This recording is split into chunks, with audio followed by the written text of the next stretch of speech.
أعزائي السلام عليكم ورحمة الله وبركاته. اليوم اجتني هاي الجهازين مع الحماية عاطلات، وراح نفتحهن ونشوف شنو الخلل اللي بيهن. طبعا اثنينهن نفس العطل، وهاي معلومة يعني للأخوة المبتدئين أنه الأجهزة المتشابهة يعني الموديل واحد وشركة واحدة دائما يصير بها نفس العطل يصير بيها. هسه راح أخليها على الكهرباء، أخلي واحد منها على الكهرباء ونشوف شنو الحالة اللي بيها. هسه خليت واحد وصلته بالسيريس وراح أشغل ونشوف شنو الحالة اللي قاعد تصير. الآن مثل ما تشوفون وصلت الكهرباء، انتظار جاي يشتغل. هاي الحالة يفتح وبعدين يرجع يعد مرة ثانية. هسه راح نفتحها ونشوف شنو الحالة اللي بيه. أعزائي، الآن فتحنا جهاز الحماية. أول ما بديت بالمكثفات، هذا المكثف اللي تشوفونه أول واحد، أكبر واحد بالمكثفات، 100 يو اف 50 فولت. شكيت فيه بدلته، نفس النتيجة. بعدين بدلت هذا المكثف اليم الليد 100 يو اف 16 فولت، نفس النتيجة. بعدين بدلت هذا المكثف 27 يو اف 25 فولت، ونفس النتيجة. أخيرا اتجهت إلى الشكليتة، هاي المتسعة الشكليتة، بدلتها واشتغل الجهاز بصورة صحيحة. فالعطل كان بالشكليتة، وهاي مثل ما تشوفون الشكليتة هاي موجودة.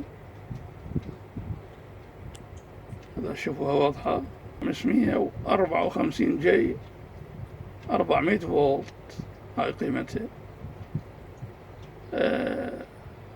بالنسبة للجهاز ما أعرف يعني إن كان صناعته شنو، ما أعرف إنه مستورد أو محلي، ما أدري.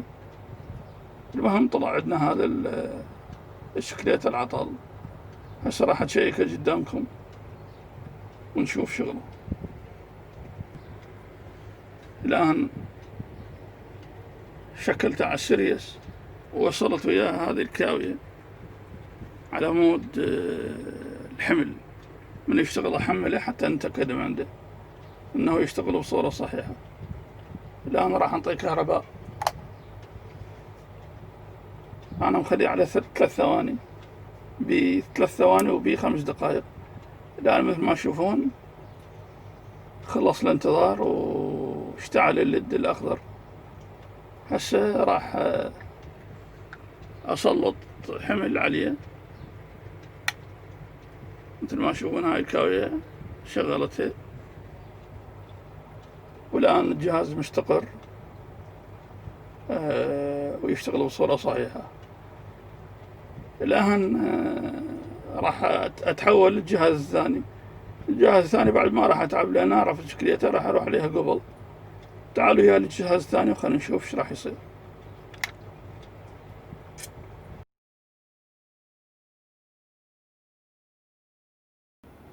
أعزائي، أي شيء شك بي أنه عاطل، بدل ما تفتح هذا المكثف مثلا شاك بي أنت عاطل، بدل ما تفتحه وتجيب واحد وتركبه بمكانه، وهاي العملية راح تبذل جهد ووقت، أنه تلحم المكثف الجديد الصالح للاستعمال هنا، تلحمه وياه، فنشتغل تطلع العاطل وتخلي هذا المكان، وما اشتغل تحول على واحد ثاني. هسه راح أشيك الجهاز ونشوف العطل ماله.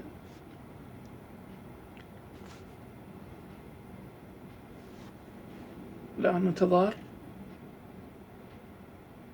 لقط ورجع مرة ثانية يعد وانتظر. هاي الحالة اللي عندنا نفس الحالة السابقة بالجهاز المشابه إليه. وهسه راح ألحمها حتى أراويكم الطريقة شلون. بدل ما أشلع العاطلة وأخليها مكانها، فرضا أنا ما أدري بيها عاطلة أشيك، فراح أربطها هنا وأشيك.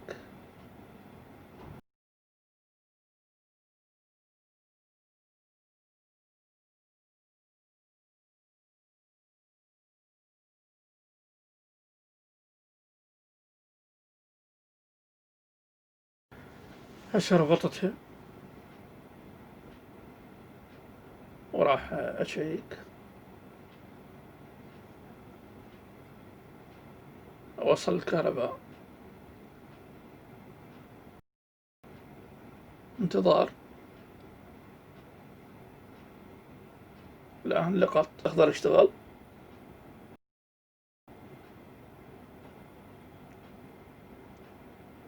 هسه بعد راح أركب عليه حمل حتى نتأكد من أنه ما بيه عطلات. هاي هنا متوسع، الظاهر مستعملين بيه بلك شوية حجم كبير موسع، فراح أضغط عليه بالبلايش وضيقه شوي.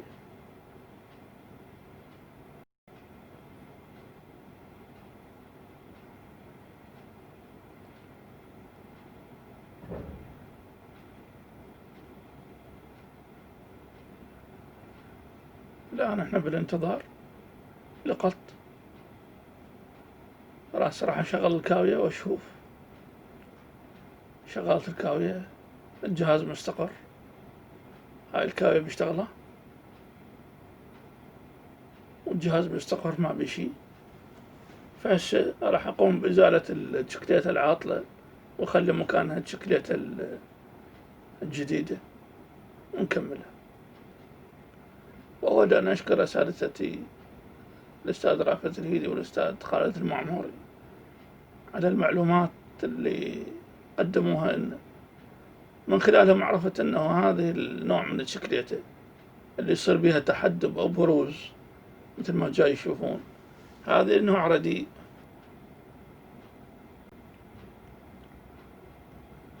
النوع الجيد هذا، شوفوا لاحظوها ما بيها أي بروز أو تحدب، يعني متساوية من كل الجوانب.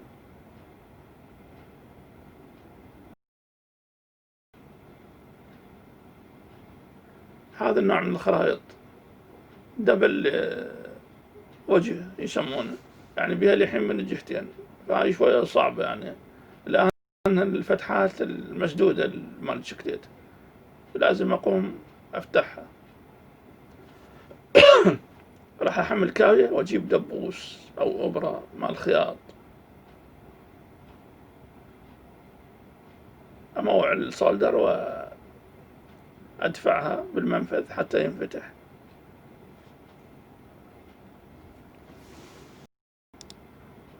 الآن عقب ما كملت الفتحة هسه راح أركب الشكليت بمكانها وألحمها.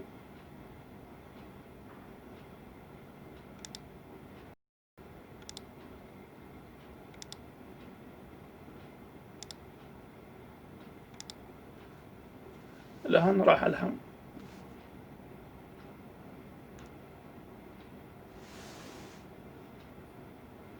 بعد ما أكمل اللحيم راح أشيك.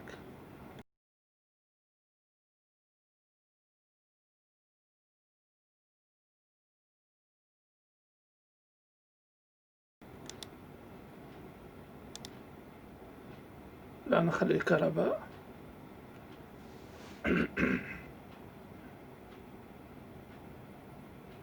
انتظار.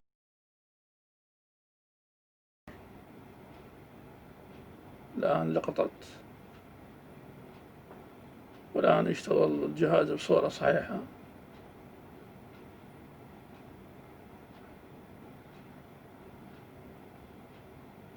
هسه راح أرجع للكفر مالته وأشده ونشيك التشيك النهائي.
وأسرح.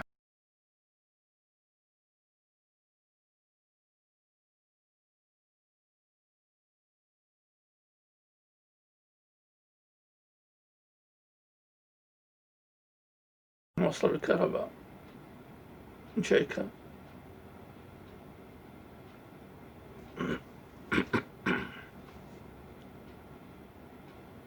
الآن جت الكهرباء، انتظاري أشهر، والآن لقط. والتقيكم إن شاء الله فيديو جديد، والسلام عليكم ورحمة الله وبركاته.